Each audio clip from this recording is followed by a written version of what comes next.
Алланың сәлемі болсын, аса қадірменді қазағым, назарыңызда жан бол рахматулла.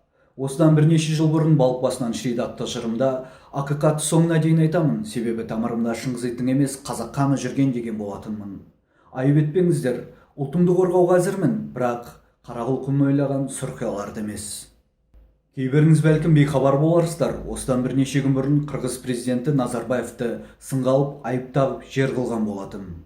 Соншалықты не айтты десеңіздер, өз халқын, яғни қырғыздарды атқан Бакиев деген қырғыздардың бұрынғы президентін қазақ билігі қолдайтынын, Назарбаев бастаған билік Қазақстанды қырғыздардан 20 есе бай дейді, бірақ зейнеткерлер неге қырғыздардан 1,5 есе артық зейнетақы алады деп сұрады Атамбаев. Қазақтың билігінде қазақтар емес шыңғызиттер отқан сынды. Жас қазақ президенттің керектігін айтып, қазақтың байлығын тонап отсыңдар деп өтті. Қырғыз ағайынның еркіндік сүйгіш, батыл екендіктеріне еш күмән жоқ. Бізде экспо басталғанда олардың президенттері, мен осындай шараға осынша қаржы жұмсағанда мені халқым тірідей өртеп жіберер ме еді деген еді.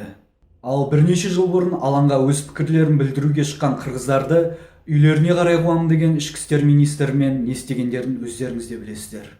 Қырғыздар біледі, билік халықтық екенін.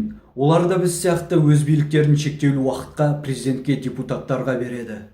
Бірақ президенттері, депутаттары өз сөздерінде тұрмай, істерін дұрыс атқармайтын болса, халық оларды орындарынан алып тастап, жаңасын қоя алады.